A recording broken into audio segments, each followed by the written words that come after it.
Hi friends, এখন বাজে সকাল 4টে অ্যান্ড এটা হচ্ছে লাস্ট গত রোববারের ঘটনা। যখন আমি ব্যাঙ্গালোর থেকে কৈবারা যাচ্ছিলাম।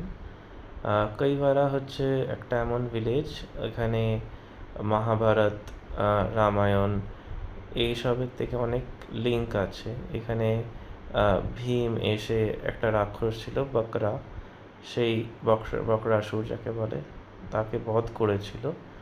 অ্যান্ড নরহত্যার যে অভিশাপ, সেটার থেকে সুরক্ষা পেতে ভীম কী করেছিল, এখানে শিবের মূর্তি স্থান করেছিল। আর এই এলাকাতে আমি ব্যাঙ্গালোর থেকে বেরিয়েছিলাম প্রায় সকাল, দুপুর হয়ে গেছিলো বেরোতে বেরোতে 1টা, অ্যান্ড পৌঁছাতে পৌঁছাতে প্রায় 3টের কাছাকাছি হয়েছিল, 1.5 থেকে 2 ঘন্টা লাগে। আর এখানে পৌঁছে সিনারিগুলো ভালো ছিল। অ্যান্ড আমি এমনি অনেক মন্দির আশেপাশে ঘুরি, বাট এই পার্টিকুলারলি মন্দির বা রাস্তার যেটা ডিটেলসটা ছিল, সেটা ছিল এরম যে পুরো এরিয়াটা রকি ছিল। অ্যান্ড এটা একটা, এই টেম্পলটার নাম basically cave temple, Thatta cave temple. তো এই যে নামটা এসছে, এটা এখানে একটা ঋষি মুনি ছিল, এটা মানে 18শো শতাব্দীতে তিনি এসেছিলেন। মানে ওনার নামের ওপরে ছিল থাট্টা কেভ পড়েছিল, মানে কৈবারা থাট্টা ওনার নাম ছিল। তো ওই নামে উনি এখানে মানে পুজো করতেন। তো এখানে সপ্ত ঋষির মানে 7টা যে ঋষি আছে 7টা গোত্রে, সেই প্রত্যেকটা গোত্রের ঋষি থাকে। আর মাসের শেষ যে রোববারটা হয়, সেই রোববারে এখানে পুজো হয়। আর এই পার্টিকুলার টেম্পলের বেসিক্যালি ডিস্টিংশন এটা আমি পেলাম যে এখানে যে পুরোহিতটা আছে, উনি একজন কি দুজনই পুরোহিত আছে। খুব বেশি পুরোহিত নেই, অ্যান্ড খুব কমার্শিয়ালাইজও না, অ্যান্ড লোকজন খুব বেশি আসছে সেটাও না।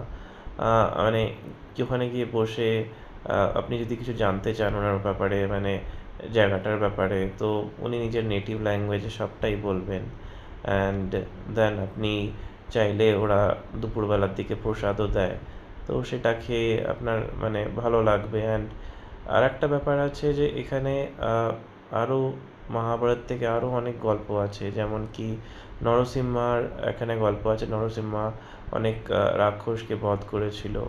অ্যান্ড এই পার্টিকুলার জায়গাতে যেতে হয় আমার 2 ঘন্টা লাগলো। অ্যান্ড এই জায়গা থেকে আপনি যদি ঘুরে টুরে বেরিয়ে যান, তাহলে প্রায় 30 মিনিট মতন লাগবে কৈলাসগিরি পৌঁছাতে। তো কৈলাসগিরিতে ওখানে শিব মন্দির আছে, অ্যান্ড দেন তার ওপর দিয়ে যদি যান, তাহলে অফ রোডিং করে পুরো পাহাড়ের ওপরে একটা হনুমানের মন্দির আছে। তো ওইখান থেকে আপনার সানসেট, সানরাইজ যে সিনটা আছে, সেটা খুবই ভালো হয়। আর এই করে দিনটা খুব ভালোভাবে কেটে যায়। তো এরম ট্রিপ অ্যান্ড ট্যুর মাঝে মাঝেই করতে থাকি। অ্যান্ড বেসিক্যালি উইকেন্ডে এক্সপ্লোর করতে থাকি এরমই। অ্যান্ড হ্যাঁ, তো এই ট্রিপটায় বেসিক্যালি আমি মহাভারতের সাথে এই জিনিসগুলো জানতে পারলাম। আর সবথেকে ইউনিক জিনিস ছিল যে যেই সাধুটা এই মন্দিরে পুজো করেছিল বা সাধনা করতো অ্যান্ড এগুলো করতো, সেই সাধুটার সমাধি কিছুটা কাছেই রাখা আছে, আর ওখানে গিয়েও মানুষে পুজো করছে। অ্যান্ড এই এই সব একটা এক্সপিরিয়েন্স হলো। তো এটা আমার ফার্স্ট ভ্লগ, যেটা ট্রাই করছি এক্সপ্লেন করার বা নিজেকে জার্নাল করারও। অ্যান্ড লেটস সি কী হয়। And follow me. অ্যান্ড আমি আরও অনেক চেষ্টা করব ট্রিপ করার। অ্যান্ড দেন আমি আরও লাইক এটা আমার ওয়ান অফ হবিজ। তো let's see. And thank you guys, bye. এরপরে কিছু ভিউজ আছে মন্দিরটার, বা যেখানে ঘুরতেছিলাম ওই থাট্টা কেভের। তো এই সিঁড়িগুলো দিয়ে সিঁড়ি কিছু আসবে, সেই সিঁড়িগুলো দিয়ে একদম উপরে যেতে হয়। উপরে গিয়ে একটা কেভ আছে, সেই কেভের মধ্যে নরসিংহার মূর্তি আছে। অ্যান্ড 7টা ঋষির মধ্যেই আর বিষ্ণুর সবগুলো ফর্মস আছে, যতগুলো ফর্মে বিষ্ণু আছে, অ্যান্ড ওটার পুজো করা হয়। আর এটা হচ্ছে ওখানকার মেন 3টা ঋষিটা। আর এটা হচ্ছে একটা মানে গোত্র ঋষি। আর এগুলো ওখানে যজ্ঞটা হয় যেখানে।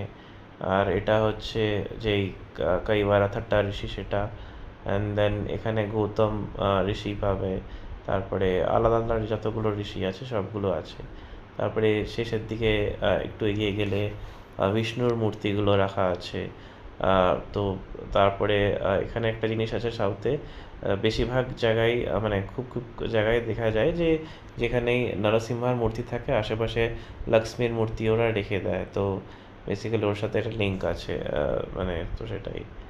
অ্যান্ড হ্যাঁ, মানে এই দৃশ্যটা মানে মন্দিরের ভেতরে কী কী কী আছে, অ্যান্ড এগুলো পুরো দেখা যাচ্ছে দৃশ্যতে।